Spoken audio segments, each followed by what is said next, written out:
to start your journey, to grow, to live your dream. For more than 20 years, Fund Access has been empowering entrepreneurs through access to finance, business training, and technical assistance. So whatever stage you're at, we can help. Call us at 228-1366 or visit us online at www.fundaccess.org. Fund Access, empowering entrepreneurs. It is often said that the longest journey begins with the first step. And here at Fund Access, we give you the courage to start your journey, to grow, to live your dream. For more than 20 years, Fund Access has been empowering entrepreneurs through access to finance, business training, and technical assistance. So whatever stage you're at, we can help. Call us at 228-1366 or visit us online at www.fundaccess.org. Fund Access, empowering entrepreneurs. It is often said that the longest journey begins with the first step. And here at Fund Access, we give you the courage to start your journey, to grow, to live your dream. For more than 20 years, Fund Access has been empowering entrepreneurs through access to finance, business training, and technical assistance. So whatever stage you're at, we can help. Call us at 228-1366 or visit us online at www.fundaccess.org. Fund Access, empowering entrepreneurs.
Good afternoon and welcome to Let's Talk Virtually, a series of webinars facilitated by the Barbados Entrepreneurship Foundation and Fund Access, along with the sponsor Trident 10, in response to the Community Challenge.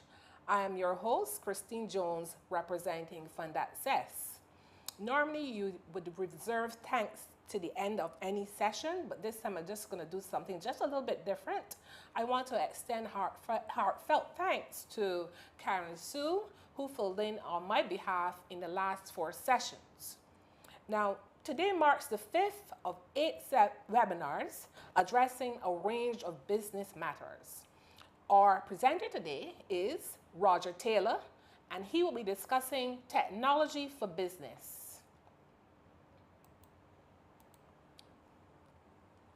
Now, Roger has been involved in technology since 1998. That's a long time. He started, and you can't tell it by his appearance, he looks quite youthful. Now, he started his career as a junior technician and worked his way up to technical manager. Roger was involved as a chief technical officer at a company that pioneered the offering of wireless internet in Barbados. Roger has also been a consultant for the past 7 years, and he joined Fund Access in 2011. and he holds the position of systems administrator. Viewers, I would like to present to you Mr. Roger Taylor. And before we actually get started, I want to encourage you to please submit your questions so that you can get the most out of this session. Viewers, Roger Taylor, the floor is yours, Roger. All right, thank you, Christine, and I'm happy to here to just share some thoughts with you over my years of experience working in the field of information technology. And today's seminar really is about digital technology for business. Technology in its broadest sense is anything can be technology. You're out in the woods, you find a long piece of stick, you ship it into a spear, you go, and that's your hunting for fish or whatever. That's your technology. But today we're specifically looking at digital technology for business. And I want to first start off by giving you an agenda of what we want to cover today. And we're just going to cover broadly four basic topics. We're going to look at It's Not About You. And this is about setting the platform for technology, in that we often think of technology because it's so ubiquitous nowadays. Everybody's jumping on the bandwagon, and it has to serve a purpose for your business. And you have to understand what is that purpose that is going to serve your business, and help you to correctly align technology that it brings value and it adds value to your business. So we're going to first look at It's Not About You, and then we're going to step into look at some of these tools that we can use, that we can leverage to bring that value to your business. So we're going to look at some marketing tools, we're going to look at some management tools, and then finally we're going to talk about that hot topic, especially since the turn of the pandemic, cybersecurity. So the first start of It's Not About You. And Peter Drucker, a well-known management guru who's written a number of articles on business management and a number of books, has a saying. It says, the purpose of a business is to create and keep a customer. I mean, it should go, without saying that without a customer, you have no business. You could have the best product in the world, you could offer the greatest service, but if you don't have a customer, you don't have a business. So businesses ought to realize that the focus has to be on the customer. I know many persons start businesses talking about it gives me the chance to be my own boss, to steer my own shit, to move at my own pace, which are all good, fine and good things, but never lose sight of the fact that the business you start or the business that you are in, it has to be focused on the customer. It has to be about the customer. Lou Carbone, a pioneer in the customer experience movement and author of the book Clued In, How to Keep Customers Coming Back Again and Again. And I would encourage any person who's in business to read this book. It is phenomenal. He further elaborates on this idea of creating and keeping a customer by stating that businesses should not be focused on extracting value from the customer, but on creating value for the customer. And this is a concept that goes beyond just focusing only on the financial transaction, that is the exchange of money for a good or a service that you provide, but it is focused on creating value for the customer. It's focused on, that just doing that financial transaction, not your final goal. You should be looking to create such a compelling experience for your customer that they are willing to part with cash and they're willing to do it over and over again. So the idea here is that your focus has to be on the customer. How are you going to create this compelling experience for your customer? And this is what we're looking at, even leveraging those digital tools out there. And that's why I talk about that. Don't let it be a fad. Don't just be jumping on bandwagon. Everybody's on Facebook. I gotta be on Facebook. Everybody has a website. I have to have a website. Let it be a purposeful decision and a strategic decision, because you understand that the focus has to be on the customer and creating a compelling experience for your customers. That they, as I said, that they just want to part with the cash, because buying and selling, as much as it's a rational thing, it's an emotional thing. And if if you're only about just creating, extracting value, manipulating the customer just to get what they want, the customers pick up on that. And they know when you're authentic. They know when you are, just trying to sell them, and it becomes a turn off. But you want to create a compelling experience for your customers that they come back over and over. They become loyal. They become almost apostle-like. They almost become ownership, or take ownership in your business. We have to understand that this is it is about the customer. And so we want to, always, when your business is interacting with a customer, always giving that positive experience. And this, the business is not able to provide you with a product or service. If a business is not able to provide you with a product or service you're looking for, and this is not, I'm not speaking that, there's a mantra that the customer is king, that the customer is always right. And I mean, I'm not looking at that from the perspective where you and your business, you're trying to be a doormat for your customer. But I'm looking at it from the perspective of how you treat the customer, even if you don't have a product or service that the customer offer. And how many times, it happens to me, and how many times you call a business, or you go into a business, or sometimes if you're online and you're chatting, and you ask the business, for a particular product, because you may know what they sell already, you may know what they provide, the service they provide, and you're looking for something that you think is close to what they provide. And how many times do they tell you, no, we don't, and that's it? But I find it kind of leaves a different impression of me to the ones that say, well, no, I don't sell it, but check so and so down the road. Even if they go a little further and say, well, here's the contact number for the such and such company. And we tend to see that as, that we're losing something, but no, we're not. Taking the consideration Progressive Insurance, one of the 3 biggest auto and home insurance companies in North America.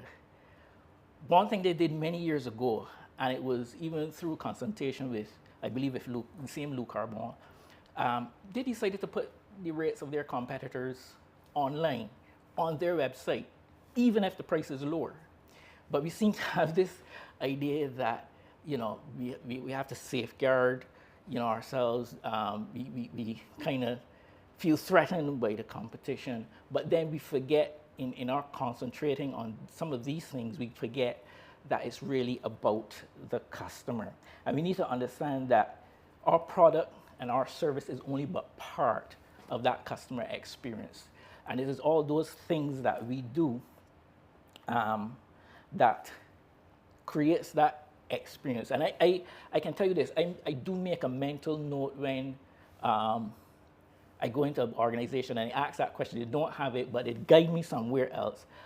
I often make a mental note of this company, of what they provide, this organization, what they do, because they've left such an impression on me that I'm willing to come back, because I may at some point in time have a need of what they provide or what they offer. And another thing that, I was thinking about, that looking at the whole idea of the customer experience, is that you call an organization and you spend maybe 20, 30, 45 seconds explaining a problem or making an inquiry. For the person who answers the phone to tell you, well, hold on, let me either transfer you to somebody who will help you, either another department or another person, only to have to explain yourself for another 20 or 30 seconds all over again, after doing it the first time. In my back of my mind, subconsciously, I'm saying, well, they don't think my time is important. I mean, how much would it take from you answering the telephone to say, well, look, hold on, and then explain what I try to explain to you to the other person? It almost seems like sometimes in the organization, they're so compartmentalized that, it's like, well, that's not my department, let somebody else do that. But that goes to being part of the customer experience. When the customer feels, well, you know my time is important, so passing on the information, I don't have to repeat myself again. Those little things make a difference. Maya Angelou said this, the late poet, Maya Angelou, she said, I've learned that people will forget what you said. People will forget what you did, but people will never forget how you made them feel. And this has to be, for our businesses, a focus in when we're talking about customer, giving that customer experience. That's something that is desirable. So you see, and so bringing this full circle, looking at it from the digital perspective for digital technology, because in the advent of digital technology and the proliferation of mobile phones, laptops, tablets, whatever, I no longer have to leave my physical location to have an experience with your business, right? Gone are the days where I remember I think it was like the mid 80s to late 80s and early 90s, when traveling to Puerto Rico was popular. I remember my aunts took me a weekend trip to Puerto Rico to shop, where you went for the variety of items that you could find there, and most certainly the prices. But nowadays, with the advent of digital technology, it has because my parents couldn't afford it for me to go, so my aunts took me instead. And not everybody at the time it was economically viable for persons to travel to experience as I said, these are business and these shopping sprees. But with the advent now of the coming age of the digital technology, it has reduced the barrier of entry for persons to experience your business. So I don't, even in Barbados, I don't necessarily have to leave my location to have an interaction with your business. And so these are the tools that we can use to begin to create an experience. And these are things that we've got to be cognizant of as businesses in creating that experience for our customers.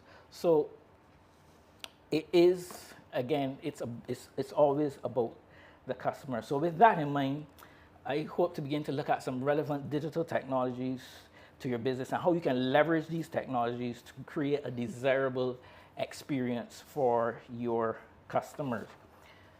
And we're going to start, as I said, by looking at first some marketing tools. And this is basically your technologies, basically that are what we will call customer facing. So we're going to look at some marketing tools. And we know the social platforms are usually what we call a low barrier of entry into marketing and into reaching. So you have your Facebook, Instagram, WhatsApp, LinkedIn, YouTube, TikTok, Twitter. You recognize these logos without me even putting a name to them. They've almost become the de facto standard now for advertising. And so you can make use of these social platforms, even in marketing to your customers and creating generating business for your customers. And I want to say one thing about WhatsApp, and particularly even WhatsApp sites. I have a good friend who's into massage therapy with a family friend of ours, and when she first started out, I realized she began to send out just on her WhatsApp status. She didn't create a broadcast group or anything like that. Just on her WhatsApp status, just simple little pointers about de-stressing and the health benefits of massage therapy and stuff like that. And she sent it out on a consistent basis. And at first I look at it and I go like, yeah, that's true. But lo and behold, because she was consistent in doing it, it's a low barrier of entry. It doesn't cost her anything to do, but she was consistent in doing it. Did it tastefully. Did it well. It was simplicity. Sometimes it is enough. And lo and behold, whenever now I'm thinking of, I feel a little stressed, feel a little tight in my shoulders, or what, I'm thinking about, going to get a massage, who do you think is at the top of my mind? her business is. And it's just simply by being consistent and sending out a message, you know, giving education, even as she's marketing her business, showing what products she has, showing, you know, customers that she's serviced and how that they're pleased, and even on occasion capturing the feedback from customers. And that's one powerful thing I believe in marketing, when you can have your customer give you feedback. It kind of adds authenticity to you, because we know you as a business owner, and people know you as a business owner. You will always speak well of your business. You wouldn't, but when there's a third party speaking well of your business, it goes further in building trust in your business. Because the truth is, with all of these social platforms, as I said, Facebook, TikTok, and Twitter, and whatever, still the most powerful, the most powerful marketing tool that we have is word of mouth. Because any business is looking to build trust, with a relationship of trust with their customer. And word of mouth, generally among your customers, generally happens between persons who already have that relationship of trust. And so when somebody recommends your business via word of mouth, it tends to be a more powerful tool in terms of marketing, even than all of these platforms together. So it's still, word of mouth is still the number one marketing tool that there is available to us today. And the funny thing is, you can only get involved in word of mouth marketing by the experience you provide for your customers. So they talk about the experience they have, how you made them feel. If it's a negative experience, they're going to talk about it. If it's, you know, an expected experience, satisfactory is customer satisfaction, it doesn't go. No. But if it's a preferential experience, an experience that wows them, an experience that delights them, they're going to sing your praises. So these are platforms that we can use, and always be cognizant, as I said before, that it is about your customer. Even in your marketing message, make it not about features and benefits, but make it, you know, about the customer, about what you can provide for them, what solution can you bring to them, what value you can add to their lives by the product or the service you provide. And in looking at these social platforms and creating content for them, one of the services that we use here and that I've found to be helpful, and you know, this is just sharing my experience with some of these tools. Canva is one of those things that allows you to create content that is professional looking, and you can do that basically without spending any money, because I'm aware I'm talking to small and micro businesses, and sometimes resources are tight. Like even with the summer challenge, it's $250 you start with, trying to convert into $1,000. You may not have a lot of wiggle room when it comes to a marketing budget. So looking at some of these tools that you can utilize to still create marketing that is professional looking, that gets the message across. And Canva is one of those, as I said, one of these platforms that you can use. It basically, there's a free tier. You have templates that for all these social platforms, Instagram, Twitter, Facebook. You can start with a blank template, or you can use templates that they have stuff already filled and just filling your information. And it is even added over the time that we use it, I realize it's even added an element where you can post now directly from the platform straight to your social channels. So it's a good tool to use.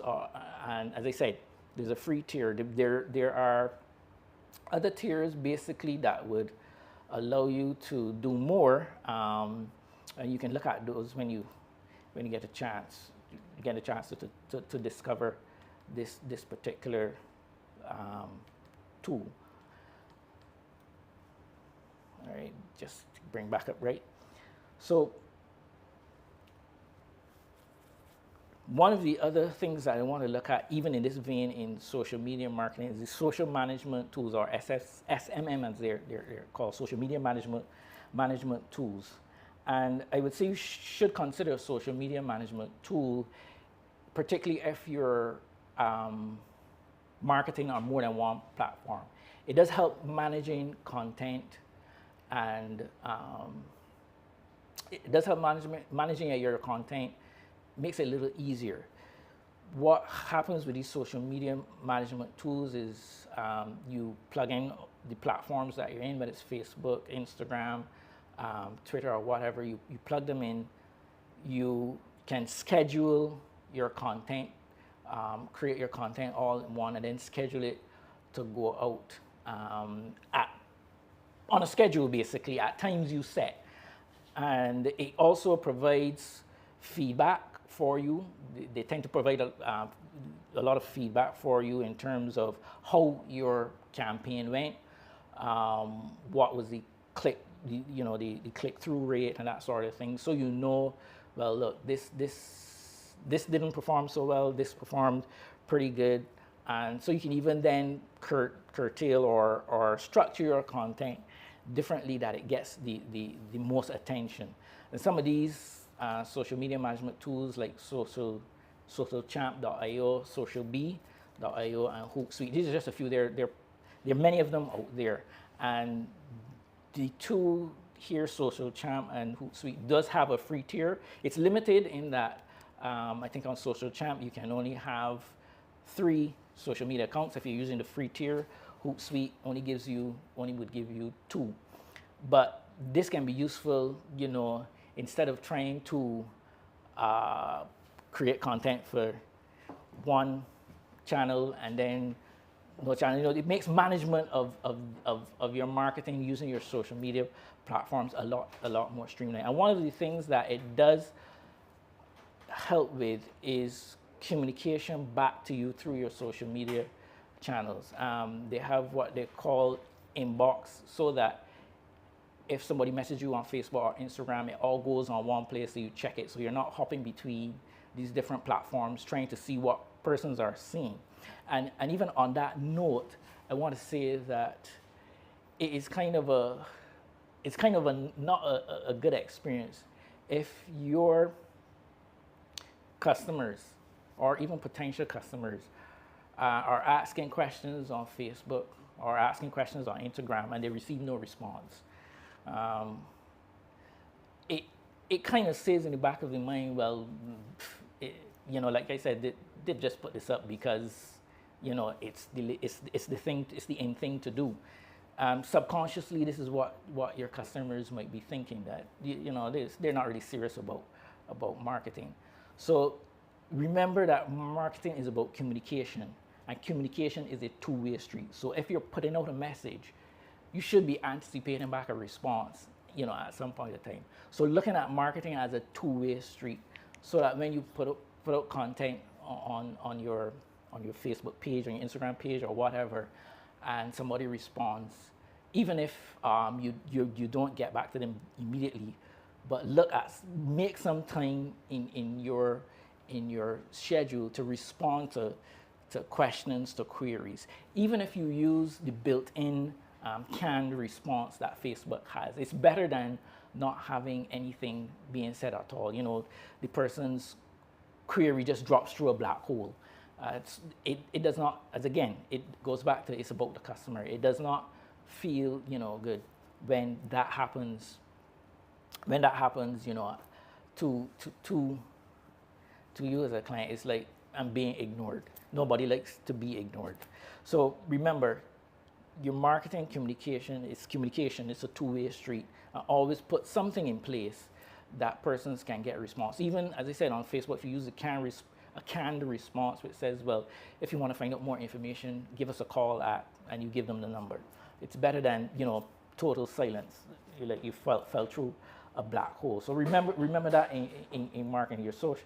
So these provide social inboxes that you can see those responses to your marketing campaign. And remember, it's always about the customer. It's about the customer. And one of these tools that you had there is YouTube. And I find YouTube is a great place for marketing your content. Because with YouTube, you get the ability to educate your customer. You get the ability to become the expert in the field that you're in.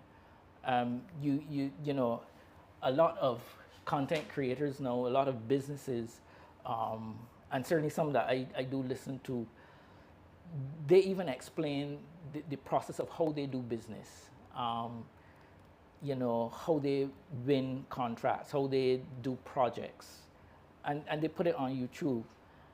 And basically they even explain how to do certain things. And this is a service they provide within their business, but they put it on YouTube and says, well, look, this is how we do it. And from that, persons see that they're authentic, they know what they're doing, and many of the times they get clients, customers from the YouTube channel. So consider putting YouTube as one of your marketing mix. It takes some time to develop, and the videos don't have to be long. Something maybe 5 to 10 minutes long. If you are, say for instance, making your own natural soaps, for instance, maybe you can walk persons through the process of making the soap. We seem to be so afraid that this knowledge that we have, we don't want it to get out there. But the truth is, with the ubiquitous nature of the internet, anybody can learn to do what you're doing. There's no, you're not KFC with these 11 or 12 secret recipes or ingredients to making that's locked up in a vault somewhere. It is known. But you kind of present yourself as authentic. You kind of present yourself as an authority on what you're doing. And persons, you begin to develop that trust with your customer. And that's what you're looking for in creating that experience. You're trying to create a relationship of trust. So look at YouTube. And there is one channel that I would recommend you, even if you're considering looking at YouTube as a marketing. I've found it to be exceptional. It's called Primal Video by a guy, I think his name is Justin Brown, if I remember correctly. And he was a guy, a videographer involved in all kinds of crazy commercials. He traveled the world, jumped out of airplanes. He's basically done it all in terms of creating commercials. And he's now at the stage, him and his brother created this YouTube channel showing persons how to create compelling YouTube videos. And every video I generally watch of him is packed with content. So he goes through the process of how to make effective YouTube videos that can increase your marketing and stuff, about the various tools that you can use. Many of the tools he uses, because he comes from a place of understanding that he's most of the time speaking to micro and small businesses, medium enterprises that may not have a lot on the budget. So he goes through a lot of these free tools that you can use to make effective YouTube videos. So I'd recommend, Primal Video as, just search for Primal Video and he will pop up. Has a lot of interesting content, a lot of good content in terms of using YouTube as a marketing tool. Right? So next, with your marketing tools, I'm going to talk about domain names, website, and emails. And I put those together because you wouldn't necessarily register a domain name except you're looking to do a website. And I generally recommend to persons, business persons, if you're going to do a domain name, you may as well include the email. Sometimes it gives you more an air of credibility, in that, for me, a business, I know again, we go back to the whole constraint of resources, but some of these things are not that expensive. And you're a business now and you're dealing with operational expenses. And these are some of these things can be written in to your budget as an operational expense. But it kind of gives an air of validity to your business when I am emailing info or whoever at yourdomain.com rather than at gmail.com or at hotmail.com or outlook.com. It kind of sends a subconscious signal that, for me, that this person is really vested in their business. They're taking the time to create, their own domain name. They have their own email, and it's not hard to do in this day and age. And one of the companies I would recommend that I've dealt with personally, even in my days of consulting prior to coming here, and keeping up with them, they still offer, to my mind, the best rates in terms of registering a domain name, even hosting a website, which is, I'll get to that shortly, but particularly in doing email. I believe, let me see if I can bring them up here.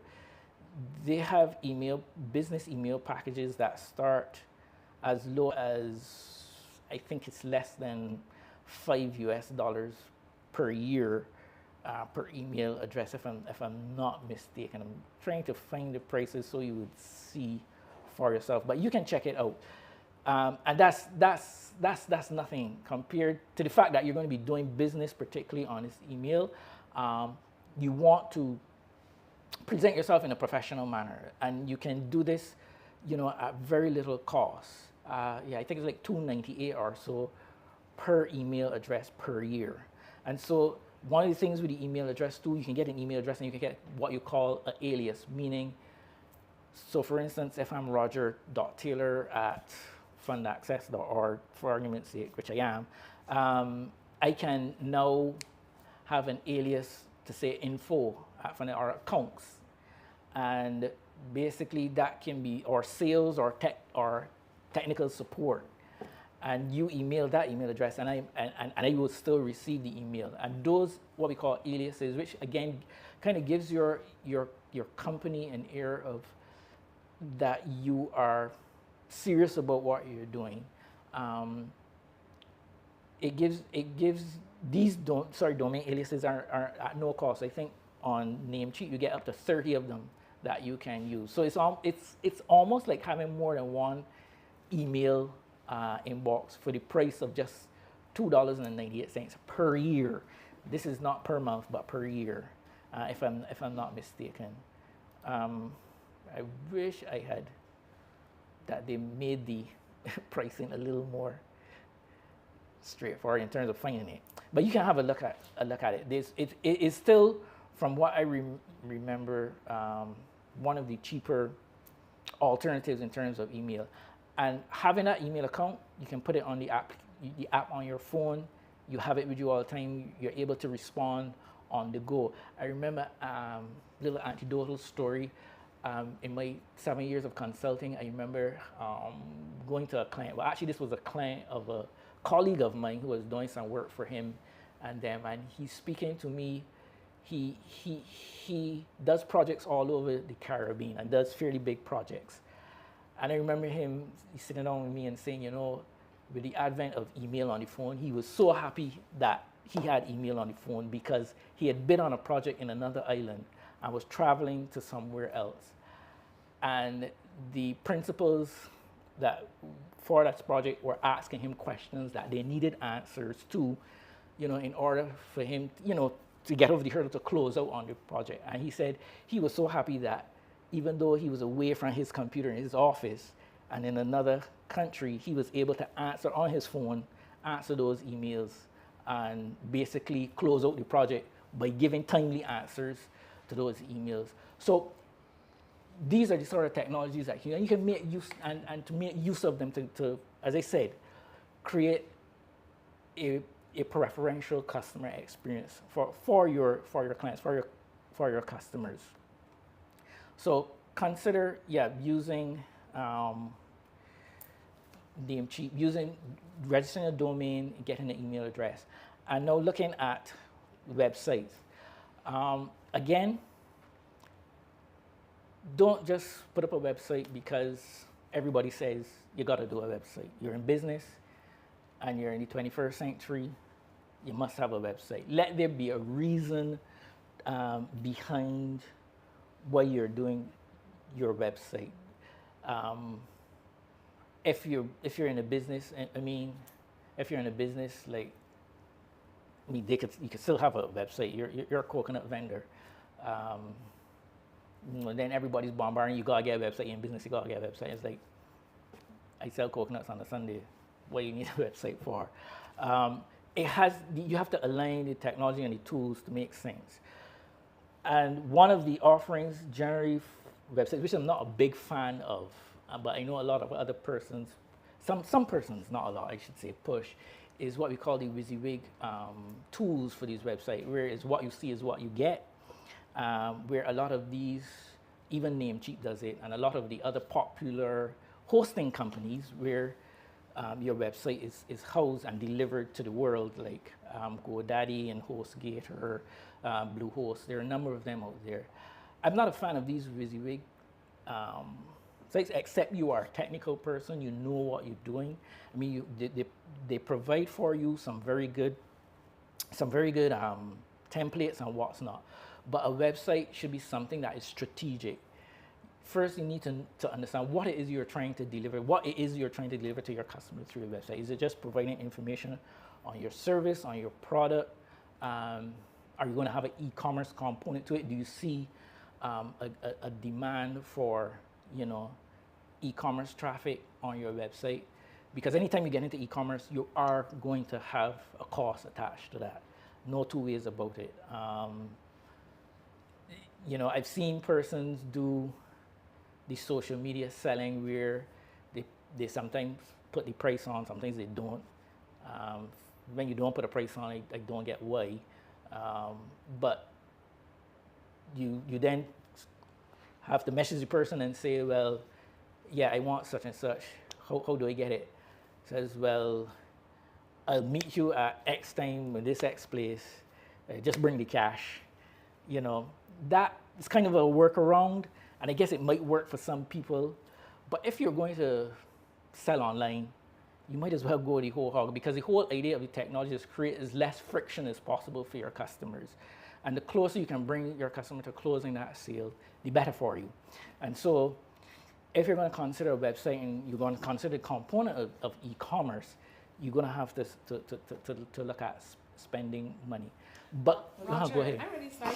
No problem. I have a question that I want to raise. I'm sure those who are viewing would want to know this. What is the typical price for a website? Because I'm sure people might want to know that. What would a website typically cost? Yeah, and that's the thing. Not every person who's involved in building websites, and I guess you're talking about not going online and doing the WYSIWYG thing. You're talking about hiring somebody to build a website for you, right? Yes. So just make sure we're on the same page. I'll say not all web designers are created equal. And I say that having dabbled in it myself. I'm not an expert. I've done a bit of it. I've done some research. And I actually have a good friend who actually is a website designer, and I'm speaking to him. There are a lot of elements and a lot of things that go into designing an effective website that a lot of people are not conscious of. And websites are generally broken down in three components. There's the UX design, or the user experience design. There's the user interface design, and those are two things are distinct. And then there's the web designer himself putting those things together. Now, when you talk about the user experience design, this is what it is you're going to deliver, the content. Many times you find website designers, they tell you, provide me with the content, because writing content is not an easy thing. It's about language, how you speak, how you come across. Are you going to be conversational? Are you going to be formal? Are you going to be casual, right? And it's an understanding of the brand that you're trying to project. These are subtle things and that go into design that a lot of designers take for granted. So when you're looking at like the user experience, it has nothing to do with fonts or colors. That's when you're looking at the UI or the user interface. But the UX is looking at what is your content going to say? How is the flow? You call it wireframing. And you see, people don't understand that to strategically design a proper website, all of these components have to come together. And so sometimes I hear a person's charging $1,000 for a website. Sometimes they charge $1,500, $2,500. And I know of persons who may charge one fixed rate. And I get the economics of it because what they do, they're familiar with a platform, a few templates, and then they simply pull a template, plug the stuff you give them in, and they give you a website. Now, I'm not going to argue with the thing of that. That's their model. It works for them, fine. But if you're a person who is strategic about what you want to present to your customer, who knows how you want to present your brand to be authentic, you have to consider these things. And to be honest with you, a good website may start in the region of like $6,500 for a designer who knows what they're doing, who knows the time it's going to take to move through these processes, wireframing, looking at the flow of information, looking at what goes where, and then to turn to the UI, because there's a whole psychology behind colors, choosing colors for your website. Again, like I said, it's all about the language that you use and how you come over, how you present your brand to make an effective website. So, and I'm not talking about the bells and whistles and doing the fancy stuff. I'm just simply talking about to get a website that a person goes to and wants to stay on. They get the information they need, they know where to get it, and the flow makes sense. All of those things that persons tend to take for granted that I've noticed over the years. And, so because the hosting companies are much like telecom companies. Flow and Digicel don't make any money off of selling handsets, but they need to sell a handset to provide you with a service, right? The same goes for printer manufacturers. The printer manufacturers doesn't make any money off of selling you a printer. They make the money off of the consumables. So it's the same concept with the hosting companies. They need to make money off of you of hosting your site, but you don't have a site. So they try to provide you with tools to get you a site that they can make the money off of the hosting of the site. The real money making is off of the hosting of the site. So I would say, yeah, $6,500 to begin. And those things that I mentioned about your UX design, your UI design, and then putting it together are things that one should be considering if you're really serious about a website. I would say one thing though, there is a platform, Shopify, which I find it works in the case if you are to my mind, if your business is heavily dealing in retail and distribution, you either make or you buy products to retail. I find Shopify has done probably one of the better jobs in providing those tools for you. They even have a tier which is, I think you pay about five something US a month.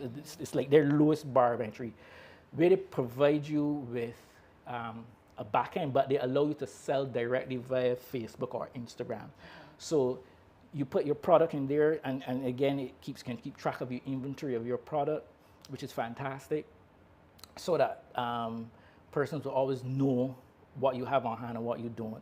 But it allows you to embed links to directly make a purchase from Facebook.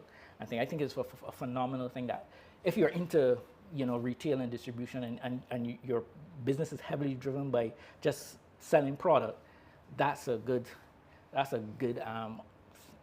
one to look at. And they provide all the tools around that,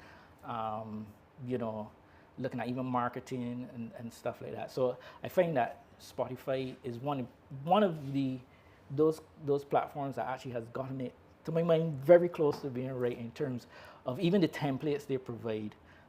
Very simple, very clean, gives you a very professional look.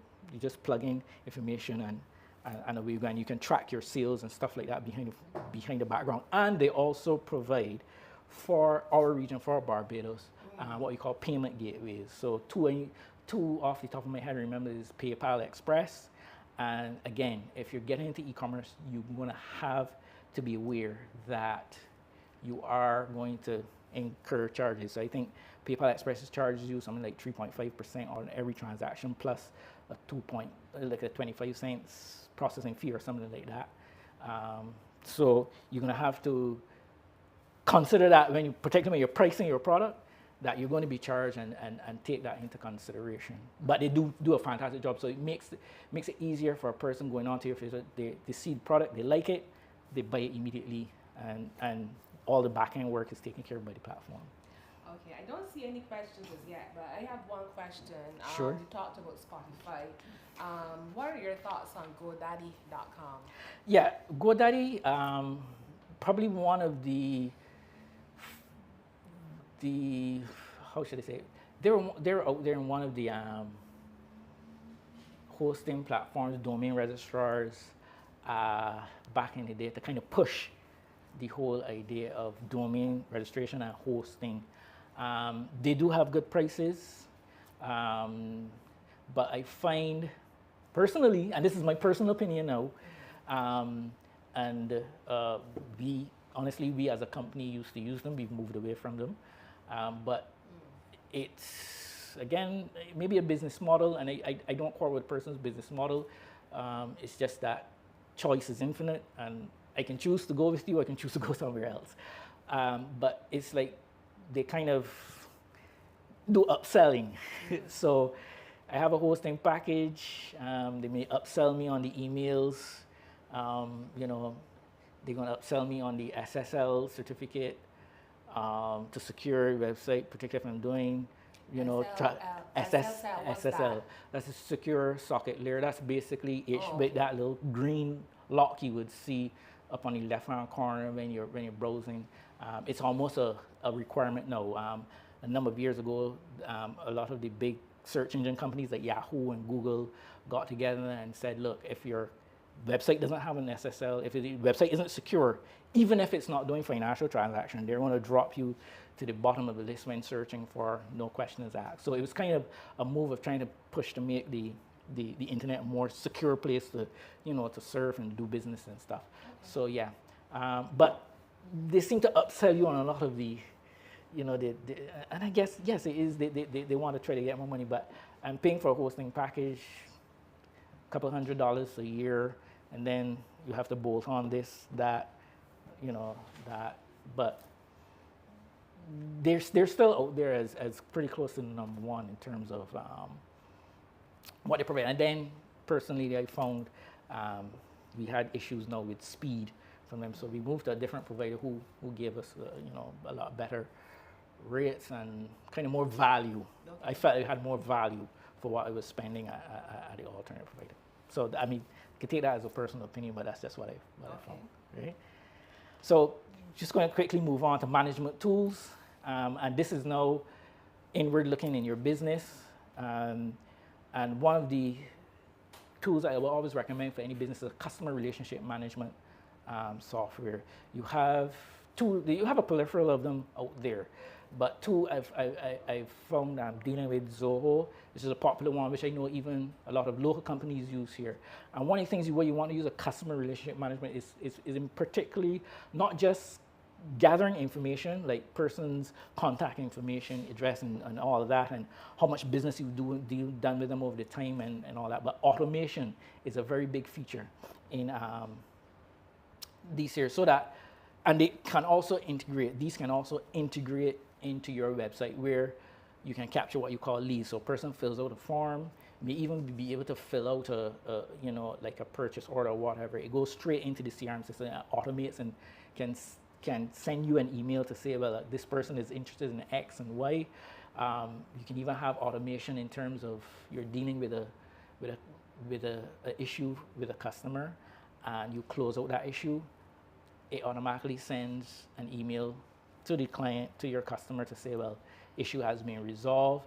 You can even customize it to say, I'm basically taking an order, like going back to the same business who's making natural soaps. So I have an order, it comes in, I fulfill that order, and I can close it out that the order is fulfilled, and the client gets, well, your order is ready for pickup, or your order will be delivered, and all that's automated in the background. So it kind of makes automation of a lot of things, and again, increases for my mind, the customer experience. And I find efficient, yeah, and it goes to the efficiency of running your business, where you're able to retrieve a lot of information, you're able to do a lot of things.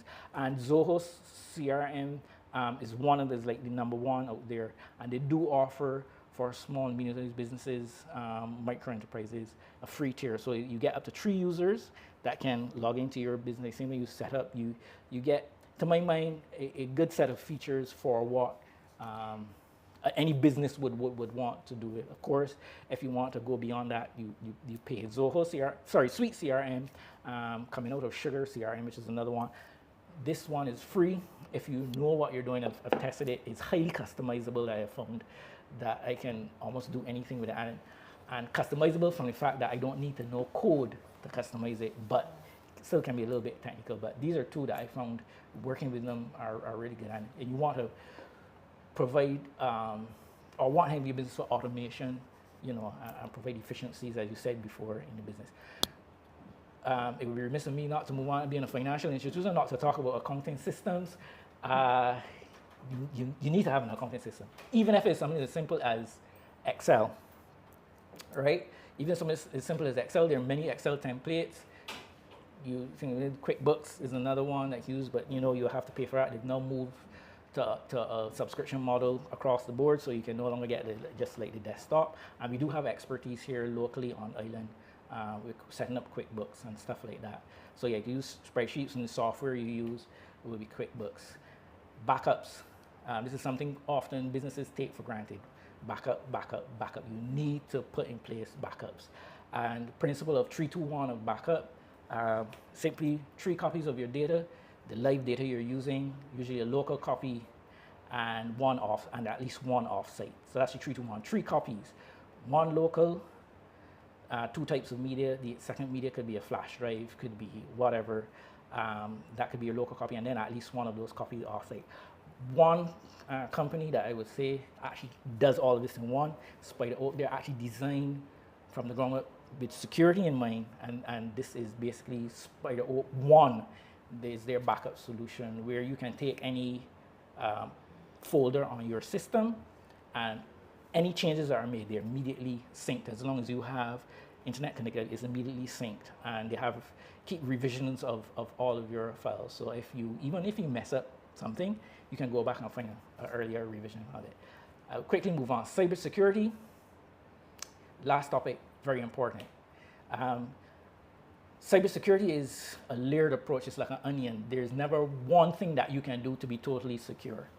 And I found in my 20-something years of security, the educated user is the best security. So that's where it started. You, the educated user, becomes your best security. Quickly, I'll share an anecdotal story. I had 2 in my consulting, 2 persons, 1 person just going through their email in a hurry, simply just clicked without a thought, and infected their laptop. Fortunately, it was something that I could remediate quickly. I dealt with it, cleaned it up, and thing. Another person saw something. It looked very authentic. It's a vendor they do business with, and they called me and said, "But yeah, we do business with this vendor, but this doesn't look right." They were very cautious, and sure enough, it was just what we call an email to bait them, to try to get them to click. So, because the second person was educated in terms of dealing with that, they did it. Passwords. Some in the industry believe that it's too long, that this has been wrong, we should have something to replace it, but we don't. It's still the best thing. You should never use your password more than in one place. Always try to use always try to not to use the same password for the different services you do. Passwords nowadays, best practice says 12 characters, no less than that, and you can see why here. Even if you just use a combination of upper and lowercase characters. As long as it's 12 characters long, it would take a supercomputer 2 centuries to crack that password. So look at moving to the standard of 12 characters for your passwords. It's best practice by Spec Ops and KnowBe4, well-known security companies worldwide. And because the idea is to not to reuse the same password managers are a good fit for that LastPass, although they had a recent security incident. But watching that, there's also Bitwarden, which is a very strong, very good password manager. But there are a lot of them out there, and there are reviews on them that you can have a look. But use a password manager. It's one password you remember, and all the rest are generated from within the app itself. And you usually there's always an app you can carry on your phone. You can embed it in your browser. Use a password manager. Endpoint security goes without saying, the standard. Antivirus. Now you can have built-in firewalls, things like McAfee, ESET, another very good one. Make sure you're covered on your devices, even on the cell phone. And patch management. Always keep your systems up to date. Persons tend to forget this. Sometimes you even put on software. Like I've come across persons trying to run even accounting packages and stuff. Keep them up to date, because when the developer or the company kind of like stops supporting it, if a flaw is found in it, they're not going to patch it, and you're exposed. So keep your Windows up to date, keep your software up to date, even keep your phones up to date. When they release, oftentimes the releases for these patches are basically plug-in security holes. So thank you, and hand it back over now to Christine. Okay, Roger, you've provided us with so much information. We're extremely thankful for that. I just want to make mention of the fact that these webinars are brought to you by the Barbados Entrepreneurship Foundation and Fund Access, in addition to our sponsor, Trident 10. I also want to make mention of our strategic partners that are associated with this community challenge. They're the Barbados Workers Cooperative Credit Union, COB Cooperative Credit Union, Trust Loans, and Scotiabank. I just also want to thank you, the viewers, for joining us. I want to encourage you to stay tuned for our next webinar, which is coming up on Tuesday, the 6th of September. And that also will be starting at 12:30, where we will look to cover getting business ready, statutory requirements, KYPO. On that note, I just want to take the time to remind you to visit our links and view the previous webinars for those who would have missed them. Now, if we can just get someone to show us. Okay, I wanted you to see where to go to see those links. And for those who missed Dressing for Success, that was on August 16th. The link for that is the befchallenge.live/Let's Talk Part 1. Legal agreements, partnerships, and team building. That was on the 18th of August. And the link for that is the befchallenge.live/Let's Talk Part 2. Mental health, well-being for MSMEs, which was on the 23rd of August. The befchallenge.live/Let's Talk Part 3. And insurance for SMEs, August 25th, the bfchallenge.live/Let's Talk Part 4. Now, if you had difficulties in tracking that information, feel free to give me a call. My name is Christine Jones. I am available at Fund Access. And so if you want to get those links so you can catch up on that information, very valuable information that you have missed, you know where to find me, and I'll be very happy to provide you with that information. So again, I just want to thank you, the viewers. Thank Roger for his wonderful presentation, caring for her part in filling in, and I truly look forward to seeing you next week, Tuesday, as we focus on Kaipo. Thank you. Be safe. Enjoy the remainder of your day.